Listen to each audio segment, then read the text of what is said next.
这个男人一觉醒来，发现自己被关进了密室，四周都是高墙，上面望不到头。他站起来寻找出口，结果在墙上发现一个按钮。当他伸手触碰，不可思议的事情发生了。按钮变成了婴儿的形状，并且墙上冒出密密麻麻的婴儿，男人完全被包围了，吓得愣在原地。随后这些婴儿退回墙里，只在墙上留下一个个按钮。男人以为这是整蛊节目，他仰天长啸。问完后无人应答，男人不知该怎么办，就随手点了一个按钮，突然有东西掉落，他走过去看了看，是一把牙刷。他捡起牙刷，不知道有什么用，于是又点了一个按钮，这回掉出一个扩音器，还是没用的东西。他继续触碰墙上的按钮，这回掉出了一个盆栽。他又点了一个按钮，掉出了一个花瓶。东西落地后，打开的墙面会自动复原，感觉就像在开盲盒，每个按钮对应不同的东西。男人又点了一个按钮，掉出了一副筷子，可他明显有点沮丧，所以就继续点同一个按钮，没想到又掉出一副筷子。他一直点，筷子就源源不断的掉出来。等他玩够了，随手点了一下旁边的按钮，突然弹出一辆手推车，男人被撞得嗷嗷叫唤。他气得重重拍下一个按钮，结果按钮变成一个屁屁，对着他放了个屁，差点被熏晕过去。一段时间过后，房间里出现了好多东西，而男人则悠闲地在躺椅上休息，一直思考着如何逃出去。他实在想不出办法，把气球往墙上一丢，没想到正好砸中按钮，掉出了几个生鱼片寿司，正好也饿了，那就先吃点东西。可惜的是，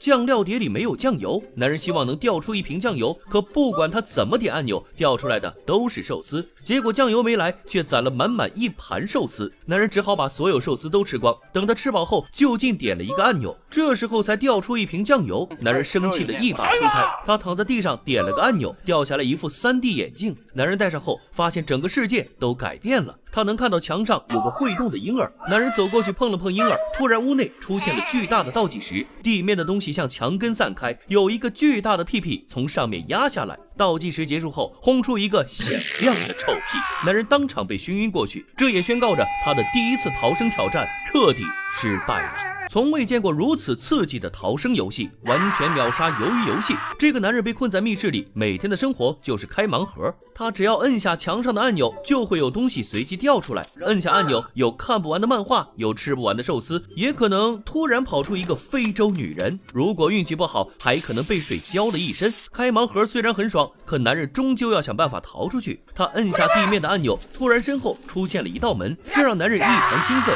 可他还来不及跑过去，门就自动关闭了。他走回去又试了一次，还是来不及。他尝试着蹲下来助跑，用脚触发按钮，依旧赶不上。男人不得不想其他办法。他趴下来仔细研究按钮，发现是因为按钮回弹才导致门的关闭。于是他搬来花瓶压在按钮上，可是没有用，连花瓶都被弹了起来。男人觉得是花瓶还不够重，所以他想到一招，触碰按钮让墙面不断弹出寿司，寿司一个个精准掉进瓶中。可男人没想到寿司实在太多了，现在花瓶已经重到搬不动。他想伸手进去掏，可手却卡在了瓶口，实在没办法，只好用筷子把多余的寿司夹出来，直到男人可以重新搬动花瓶。可是却忘了哪个按钮才是门的开关，所以他随便试了一个，结果跑出来一个非洲女人，刚跑出来就撞上了花瓶，然后默默转身回到了墙里。可这一撞直接把花瓶撞裂了，这下男人崩溃了，之前的一切努力付诸东流。他只好尝试新的办法，拿出胶带固定按钮，结果按钮直接把胶带顶破了。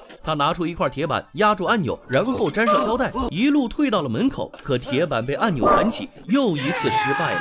男人暂时放弃了，他选择了躺平，好好的休息几天。等他再次醒来，继续开盲盒。这次摁下按钮，从上面掉下来一根绳子，这根绳子让男人产生了一个大胆的想法。他拖着绳子摁下按钮，等门出现后，抓紧绳子直接荡到门口，大功告成。可紧接着他绝望地发现，原来这扇门需要钥匙。他吓得赶紧回到屋内，生气地踹了一脚墙壁，结果误打误撞触发了钥匙的按钮，半空中出现一把钥匙，不过很快就消失了。这次为了不搞混，他在钥匙的按钮上放了一块生鱼片做标记，借助马桶筛子的帮助，他抓住绳子来回晃荡，既拿到了钥匙，也来到了门边。可当他把钥匙插入锁孔，发现这扇门还是无法打开，抬头一看，原来上面还有一把密码锁。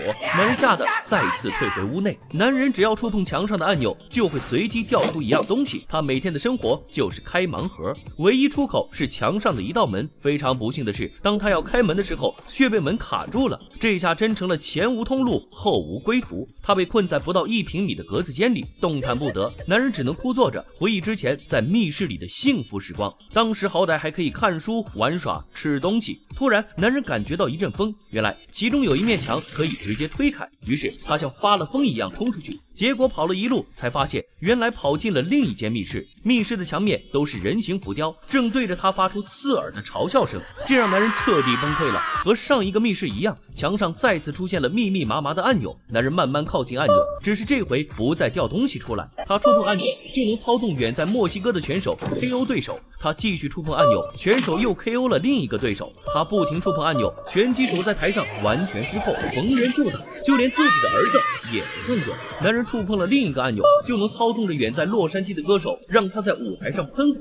他又触碰了一个按钮，让远在俄罗斯的魔术师表演被定格了。这时候我们才明白，原来这个蘑菇头男人是上帝一般的存在。还记得董老师的带货金句吗？当你背单词的时候，阿拉斯加的鳕鱼正跃出水面；当你算数学题的时候，南太平洋的海鸥正掠过海岸。这些话放在蘑菇头男人身上同样适用。当他触发按钮的时候，大洋彼岸的百花正肆意盛开；当他触发按钮的时候，南极洲的企鹅冒冒失失地掉进水里；当他触发按钮的时候，一只印度大象在走路时不慎摔倒。他每触碰一个按钮，就会引发一起重大意外事件。这大概是全世界最惊心动魄的开盲盒。男人顺着按钮往上爬，想要逃出升天，突然他整个人飞了起来，在各大国际事件的背景下缓缓地向上移动，最终在出口处，这个男人羽化成仙，他进入了另一间密室，墙上出现了世界地图的浮雕。此刻在他的面前出现了一个巨大的按钮，男人朝按钮走去，他即将再次